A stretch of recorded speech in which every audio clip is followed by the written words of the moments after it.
በስመ አብ ወወልድ ወመንፈስ ቅዱስ አሐዱ አምላክ አሜን። ሰላም ክርስቶስ ንስኹላትና ይኹን።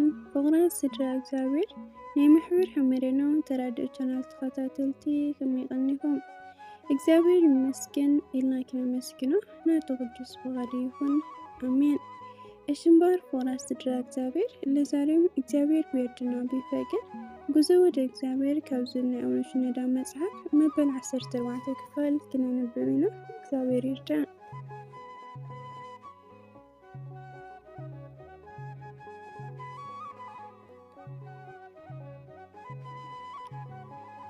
የዛሬው ርዕሳችን ልምምድህ የታወቀና ግልጽ ይሁን።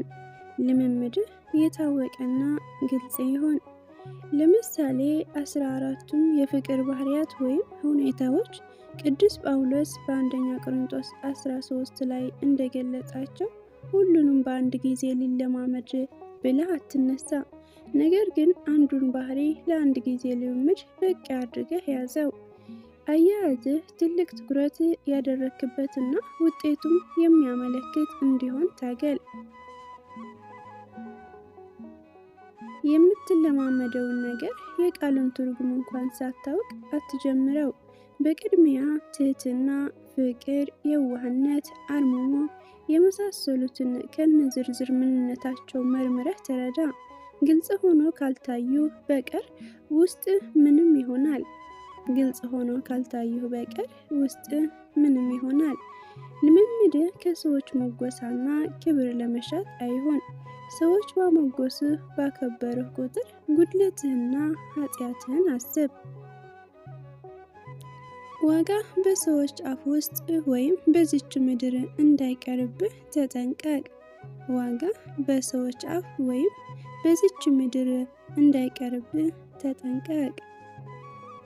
ልምምድህ ተግባራዊ ፍሬ እንዲኖረው በአቅምህና በችሎታ የተገናዘበ ይሁን። አንዳንድ ሰዎች ከአቅማቸውና ከደረጃቸው በላይ የሆነ ነገርን ለመሆን ሲጥሩ ይታያሉ። የፈለጉትን በጎ ነገር ለመለማመድ ያሰቡት ጊዜና ቦታ የማይፈቅድ ይሆናል። ጀምሮቱም ወደ ቀጣዩ ደረጃ ፈጥነው መሸጋገርን ብቻ የሚፈልጋሉ። እውነታው ሲታይ ግን ተሸማቀው ያፈገፍጋሉ። ለምሳሌ አንተ ሰውነትን ከመቅጣት የስጋ ፈቃድን ከማድከም አልፈህ ሰውነትን ለሞት እስኪጋለጥ ድረስ ለመጾም አትታገል። ያለህበትን ደረጃ አስተውልና በየጥቂቱ ወደቅ። ወይንም የስራ ጸባይ፣ አካባቢ፣ ቤተሰቦች ከግምት ውስጥ ያላስገባ ጽሞና ወይንም አርምሞ ለመለማመድ አትሞክር። ሌሎቹንም እንደዚሁ። ዛሬ በአቅምህ መጠን ያዝከው ትንሽ ነገር ነገ አድጎ የሚያሳድግህ ነው። መግባባትን፣ አብሮ መኖርን በሚጠይቀው ማህበረሰብ ውስጥ ዝም ብለህ ብትኖር ሊያስቸግርህና የተገለልክም ሊያድርግህ ይችል ይሆናል። ይሁን እንጂ መናገር ያለብህን ነገር አጭርና ግልጽ ማድረግ መለማመድ ትችላለህ። ለሰዎች ብለህ ቃል የሚበቃውን በአረፍተ ነገር፣ አረፍተ ነገር የሚበቃውን በረጅም አንቀጽ መግለጽ አይኖርብህም። በዚህ መልኩ ብትለማመድ አንተ ራስህ አስፈላጊ ካልሆነ በቀር አልቀባጥርም ትላለህ። በዚህ በዝግታ ወደ መናገር ልምምድ አስፈላጊ ከሆነ ጩኸትን መቆጠብ። በዚህ በዝግታ ወደ መናገር ልምምድ አላስፈላጊ ከሆነ ጩኸትን መቆጠብን ወደ መለማመድ ትሸጋገራለህ። በዚህ መልኩ ከምላስ ወለምታ ቀስ በቀስ እየራክ ትመጣለህ። ልምምድህ በተግባራዊ ህይወት እንቅስቃሴ ውስጥ ጠልቆ የገባ ይሆን። ለሌላው ሰው እጅግ ተስማሚ የሆነውን ልምምድ ከአንተ ጋር ላይስማማ ይችላል። ስለዚህ አንተ የምትደክመው የራስን ችግሮች ለማስወገድ ነውና መንፈሳዊ ጉድለቶችን ለመሙላት ነውና አቅምህን የሚመጥነውን ለእድገትህ ተስማሚ የሆነውን አውቀህ ተለማመድ። ልምምድህ ውስጣዊና ውጫዊ ተግባርህ የታረቁበት ይሆን። ምናልባት በልምምድህ ወቅት መውደቅ ቢያጋጥምህ አትደናገጥ፣ ተስፋም አትቁረጥ። ፈጥነህ ምክንያቱን ፈልግ። ከዛም ልምምድህን ስትቀጥልበት ችግርህ ቀስ በቀስ ይወገዳል። ይህን በማድረግ መንፈሳዊ ልምምድህ እየካበተ ነው።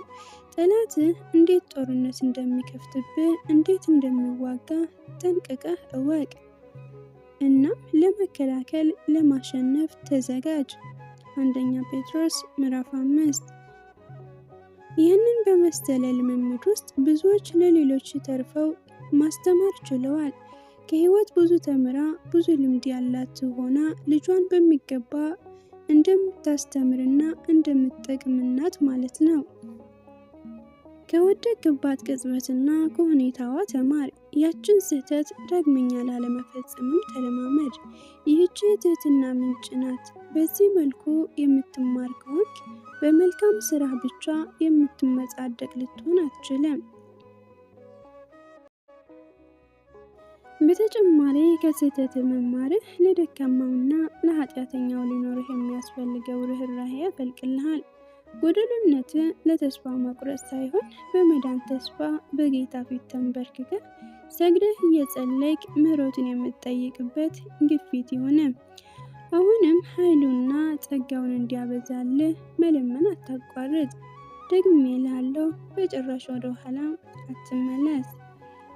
ልምምድ ተጋድሎ ነው። ልምምድ ተጋድሎ ነው። ግልጽ በሆነ ገጽታው ልምምድ ለፍጹምነት የሚደረግ ተጋድሎ ነው።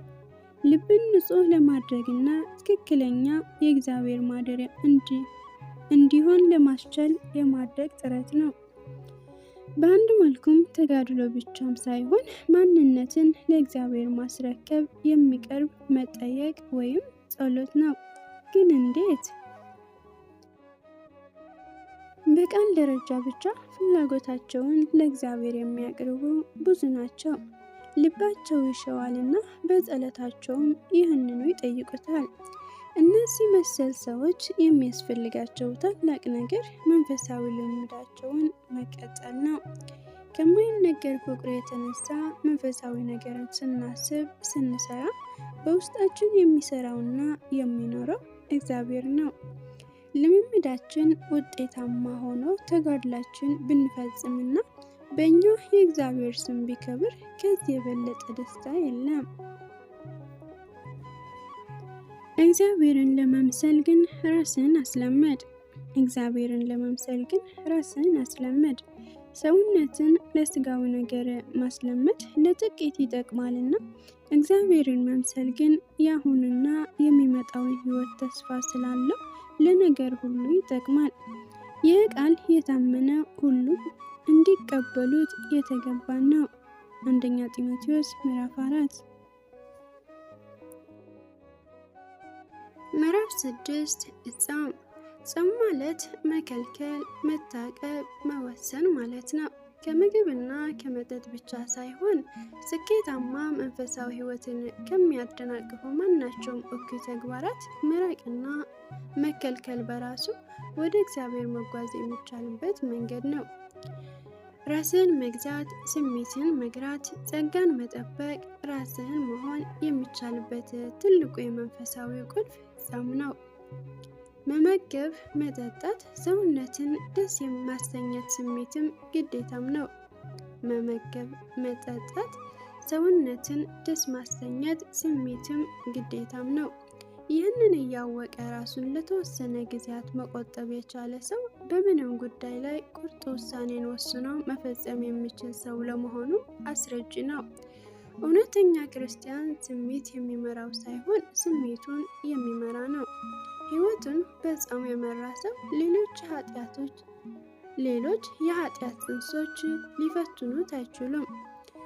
መከልከልና መታቀብ በሕይወት ስለተለማመዳቸው ኃጢአትንም ለመግደል ሁነኛ መሳሪያ ይሆኑታል። የመታቀብና የመከልከልን ፈተና ያለፈ ሰው ምንጊዜም አሸናፊ ነው። ይህን የመንፈስ ጥንካሬ እግዚአብሔርም ከኛ ፍሬ አፍርቶ ማየትን ይሻል።